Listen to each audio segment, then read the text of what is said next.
तर दोस्त आहे हो, आज तुमचा भाऊ गेलता वो धीरू भाऊ ब्लॉगरच्या भाऊच्या हळदीले. तर विषय असा होता दोस्त आहे हो, की आज आपल्याला जाणं होतं यावल तालुक्यातल्या थोरगहन गावाले. का बरं की तडी होती धीरू भाऊ ब्लॉगरच्या भावाची हळदी. तर भाऊनं आपल्याला साखरपुड्याच्या टायमाला बोलवलं हो, बाकी आपल्याला तेव्हा काही जाणं जमलतं ना. म्हणून आज लवकर सवकर दुकान वाढून आम्ही शिदे निघून जाता वो थोरगहन जावयासाठी. मग इकडे विवऱ्यात येऊन सण्या वैभवले उचलता आणि तडून शीत द्या आम्ही. तर आता सावद्यामध्ये का बरं की आणि सावद्याले आमचा पियुष चिंचोली बी येत होता, म्हणजे सोन्या. मग तो जवान का उलटी टायमावर येतो. म्हटलं चाल बो तर लोक आपण काय बी खाऊ. मग धना बोन मी इकडे आला. हे काय होतं काय मालूम, ते खाऊन घेतलं. 2-3 पानं बी घेऊन घेतले. तरी बी अजून सोन्याचा काही पत्ता नव्हता. तेवढ्यात त्या जवानचा फोन आला. आम्ही त्याची सावद्यात वाट पाहत आणि तो सावद्याच्या पुढे निघून गेला. अरे म्हटलं तू न केली रे कमाल. मग इकडे पुढे येऊन त्याला बसाडला गाडीत. म्हटलं फटफटीवरच चालला आता नाही आवडले. अरे नाही मला वाटलं म्हणे की तुम्ही फैजपूर मध्ये थांबेल असता. अरे म्हटलं बस भो बंद कर. मग तिच्यात आमचे जवान म्हणता का रे म्हणे भो धीरूभूचं गाव तर ये म्हणे येत नाही का बरं. आमचे जवान फक्त दर शनिवारी शिरसाळ जाता, दुसरं कोणतं गाव पाहिलं इकडे पहिल्यांदा येईल. मग काय भाऊ विचारपूस करत करत आम्ही येत राहता भाऊ इकडे थोरगावांमध्ये. बँड वगैरे तर चालू होऊन जायला राहतो भाऊ. मग आम्ही भेटता धीरज भाऊले. मग धीरज म्हणतो की भाऊ मला वाटलं तू आता बी चोट देशील म्हणे साखरपुड्यासारखी. बस काय भाऊ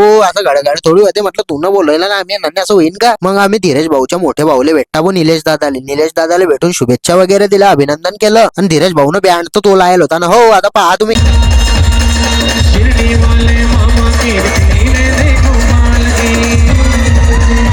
मग तरी थोडा टाइम थांबून आम्ही शिथे निघून जाता बोर यासाठी का बरं की आमचं गाव वाढून लय दूर होतं. मग कसं आहे जास्त टाइम थांबले तर म्हटलं जास्तच टाइम होऊन जाईन आम्हाला. त्यासाठी आजसाठी एवढंच दोस्त आहे. भेटू पुढल्या ब्लॉग मध्ये.